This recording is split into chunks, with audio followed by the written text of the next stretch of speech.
তো ইরফান তার স্পেল দিয়ে সেটাকে জুড়ে নেয় এবং বলে যে ঠিক আছে, তুমি ভালো আছো, এটাই সব থেকে বড় কথা।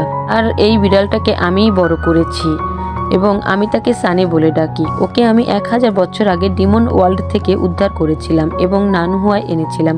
সে নরম হৃদয়ের, আর তখন থেকেই সে ঝিঝু পিকের রাস্তায় গার্ড দিচ্ছে। এরপর দেখি যে তারা চংহুয়া প্লেসে আসে। সেখানে ইউদু বড়শি দিয়ে মাছ ধরছে এবং তাদের দেখে বলে যে তোমার মাস্টার সানির আওয়াজ শুনেছিল এবং সে চিন্তায় পড়ে যায় যে তুমি বিপদে পড়েছো। তুমি খুব লাকি যে এত ভালো একটি মাস্টার পেয়েছো।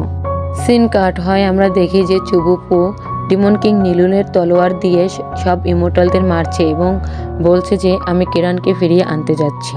সিন আবারও ঘুরিয়ে ইরফানের দিকে আনা হয়, যেখানে চংজি ইরফানকে বলছে যে মাস্টার, আপনি কি জানেন আমি এখানে কেন এসেছি?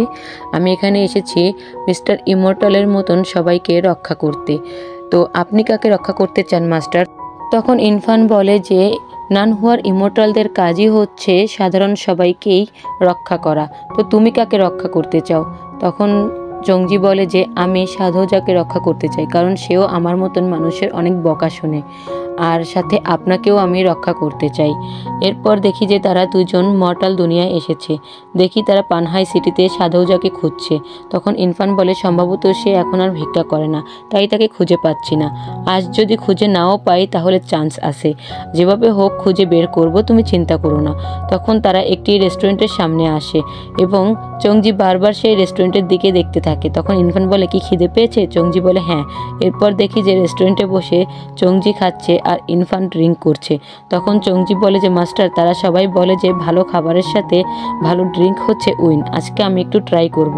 এরপর দেখি চংজি ড্রিঙ্ক করে পুরো ড্রাঙ্ক হয়ে গেছে আর ইরফান তাকে ড্রিঙ্ক করতে মানা করছে, বলছে যে উইন আর খাওয়া যাবে না, তুমি অলরেডি অনেক ড্রাঙ্ক। দেখা যায় তাদের পাশেই একটি লোক একটি মেয়েকে মারছে, কারণ সেই মেয়েটি ড্রিঙ্ক করতে চাচ্ছে না তাই।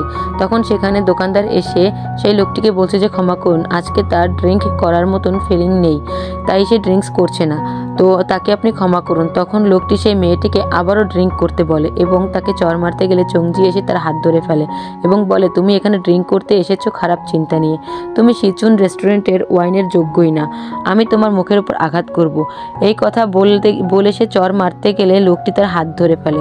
তখন পিছন থেকে কিছু বাদাম এসে তার মুখের উপর পড়ে এবং চংজি বলে যে তোমার এত বড় সাহস, তুমি আমার হাত ধরো, আমি তোমার হাতে আঘাত করব।